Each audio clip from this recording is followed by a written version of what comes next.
Hey guys, welcome. Shibai. So, sensing interdimensional starships. So, when I first started doing like this contact work, C5 or making contact, I don't follow the exact Dr. Greer protocols, but I guess we could call it C5. I started having a lot of experiences, particularly out on the East Coast in the UK, where I would feel like this intense energy manifesting in our reality. And I sensed it was the ships, but I wasn't sure at the time. I now know that it is the ships, so I'm 99.9% sure. My mind still doubts because I have a doubting mind. That's the nature of the mind, it doubts everything. But so the interdimensional ships, they will often manifest energetically in our reality. They will you see, the ET craft, they exist on many dimensions of reality. They don't exist in our reality as we know it. Their reality, in a sense, is somewhat like a dream reality or like an acid trip, perhaps. It's like a different dimension of reality. And while they can manifest in our physical reality, it's quite a struggle for them because our reality is so dense, so vibrationally dense. It's not pleasant for them to enter our reality. It's like when you've been sat meditating in bliss for an hour and then you go somewhere and there's like some crazy people having an argument and the energy is just gross and you just got to get out of there because it's so horrible. It's very much like that for the ETs entering into our dense reality. And very often when we see like lights in the sky, like orange lights in the sky, very often this is a partially manifest extraterrestrial craft. They've projected their consciousness into our reality so they can experience our reality and connect with us on a visual level.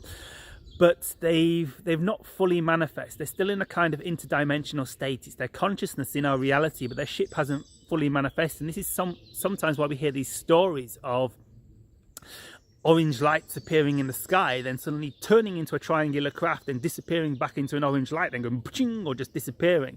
It's because it's the interdimensional nature. But also very often they don't even manifest as the orange lights or the lights. They don't actually visually manifest at all. They manifest energetically, perhaps astrally, as one of my friends would say. They come into our reality on another dimension. And how this will manifest for us is we experience an energy shift. It's like often the air will become very still. You hear these stories in UFO encounters all the time, in ufology and classic encounters like the Rendlesham Forest, how a lot of the military personnel in Rendlesham Forest said there was something wrong that day. Something was very wrong. Or you hear these stories like there was an electric energy in the air, or time seemed to stand still, or there was a peculiar feeling. This is because we're merging with the auric field of the extraterrestrial beings and the extraterrestrial craft as well, because the craft are conscious. And very often we're actually experiencing the energetic field of the extraterrestrial craft, the conscious extraterrestrial craft, which as I understand it, is the craft is a physical manifestation of the extraterrestrial's higher self. It's like the craft is like the ET's higher self manifesting in physical reality. And so very, very often we'll get like this mystical feeling or a feeling of stillness, and it will affect our physical reality because our physical reality is a reflection of our inner state of being energetically.